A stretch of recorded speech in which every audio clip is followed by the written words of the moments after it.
Hello, comment nous y est? C'est toujours un plaisir pour Haïti avant rentrer là pour le porter bon gens information pour. Vous connaissez déjà nous c'est des yeux avec des oreilles pour nous toujours être bien informés. Mais pas oublier cette façon pour encourager le travail ici là, c'est les abonner avec page Facebook nous et puis channel YouTube nous qui c'est Haïti en avant pendant à like pas oublier fait petit commentaire par pendant à partager vidéo nous. Je dis à mesdames et messieurs nous porter gros causer dans Diakout nous pour côté gagner Léon Charles qui savonné président dominicain qui c'est Luis Abinadel. Nous connaissons que Léon Charles qui c'est un ancien DG la police non. Kounya monsieur c'est ambassadeur Haïti dans OEA. OEA c'est organisation des États américains. Côté un ensemble de pays là-dedans parmi eux, gain la Dominicanie. Hier mesdames et messieurs, nous pas connaît qui ça qui passe. Léon Charles, nous pas connaît qui force qui entraîne dans monsieur ça. Nous ka dit monsieur ça parler en pile causé dans OEA. Côté li mette Luis Abinadel en place li pour le faire connaître que nous sommes un pays indépendant que nous gain droit avec canal là, nous gain droit pour prendre l'eau dans rivière Massacre là pour nous construire plusieurs canaux. Mesdames et messieurs, gain Léon Charles qui dit que selon comme 1929 là, c'est que Haïti gen droit faire propre canal pal. Côté li arrivé, nous ka dou chaviré gouvernement dominicain. En pile haïtien applaudi après discours ça parce que monsieur ça nous ka dou li parle en pile parole, li parle en pile causé. Côté en pile haïtien, gen moun qui te de télévision qui campé pour applaudir.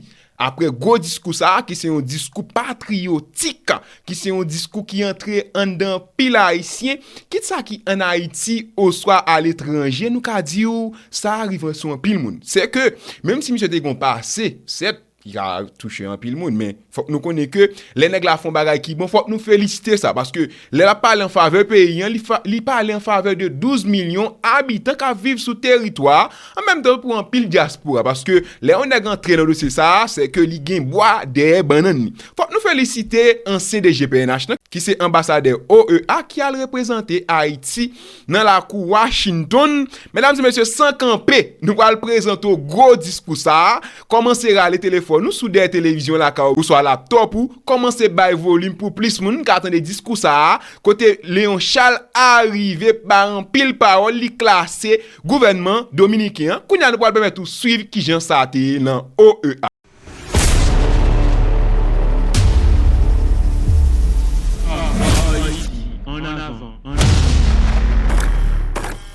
La délégation haïtienne s'est rendue à Santo Domingo en vue de faire valoir la position du gouvernement haïtien en présentant et en décrivant l'ouvrage de dérivation.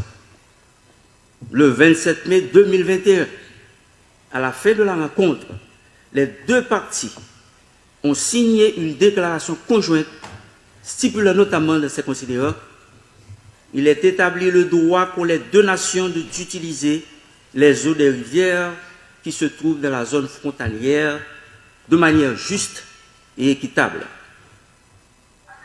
Le 7 juillet 2021, malheureusement, les travaux ont été interrompus avec l'assassinat du président Jovenel Moïse. Le mercredi 30 août 2023, des agriculteurs de la plaine de Bas-Maribaou ont entrepris la poursuite des travaux de raccordement du canal. Le 1er septembre 2023, le Premier ministre Ariel Henry a dépêché une mission sur le terrain en vue de discuter avec les riverains. Le 8 septembre, le gouvernement dominicain a ordonné unilatéralement la fermeture du poste frontalier officiel de Darabon-Ouanamène.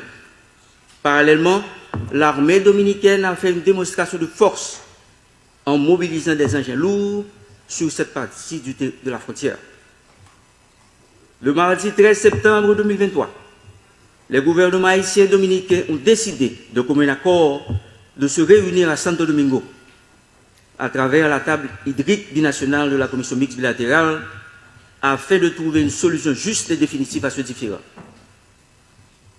Le 14 septembre 2023, alors que les deux parties étaient en pleine négociation, un décret présidentiel a été promulgué par le gouvernement dominicain mettant à exécution les menaces proférées 3 jours plus tôt de fermer les frontières terrestres aérienne et maritime avec Haïti. Ces mesures unilatérales ont amené la délégation haïtienne à mettre fin aux négociations bilatérales en cours. Monsieur le Président, chers collègues ambassadeurs, la construction du canal ne va pas s'arrêter. En regard de la topographie de la rivière Massacre, d'une part, ainsi que de la lettre et de l'esprit de l'article 10 du traité du 20 février 1929, d'autre part, le gouvernement haïtien clame son droit d'utiliser de manière juste et équitable les eaux de la rivière Massacre, rivière frontalière et successive, alimentée par des affluents des deux pays. La situation actuelle, caractérisée par la fermeture des frontières terrestres, aériennes et maritimes, ainsi que la mobilisation de troupes militaires du côté dominicain, n'est profitable ni à la République d'Haïti, ni à la République dominicaine. Il y a une urgente nécessité de calmer les esprits et de prendre des mesures concrètes pour une désescalade. Haïti condamne fermement l'utilisation de la menace, des manœuvres d'intimidation et de la désinformation qui ne sauraient se substituer au respect des engagements internationaux. Le gouvernement haïtien exprime sa grande préoccupation face à l'intransigeance des autorités dominicaines. Il condamne fermement leur récente décision d'agrandir le canal de la Vihia avec l'intention officiellement affirmée de dévier complètement les eaux de la rivière Massacre afin d'en priver les utilisateurs haïtiens en violation flagrante du traité de paix, d'amitié, d'arbitrage du 20 février 1929.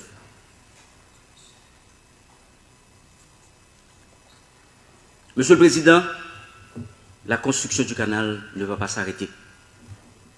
La République dominicaine doit reconnaître le droit des deux pays à utiliser de manière juste et équitable les ressources en eau partagées de la rivière Massacre, conformément aux termes de l'article 10 du traité de paix, d'amitié et d'arbitrage du 20 février 1929 et aux normes internationales en la matière.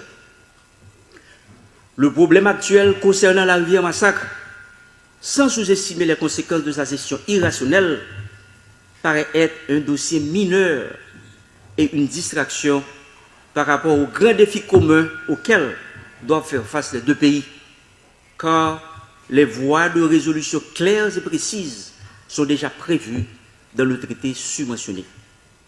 Monsieur le Président, la construction du canal ne va pas s'arrêter. Le gouvernement haïtien réaffirme le droit du peuple haïtien à un usage juste et raisonnable des eaux partagées et s'engage à travailler avec toutes les parties prenantes locales pour la réalisation des travaux dans les règles de l'art par les entités qui ont les compétences techniques et légales pour ce faire. Le gouvernement haïtien lance un appel à la sérénité et réaffirme la volonté de continuer à travailler afin d'obtenir une solution définitive aux différends sur l'utilisation des ressources en eau de la rivière Massacre et à poursuivre en ce sens les discussions alternativement en Haïti et en République dominicaine.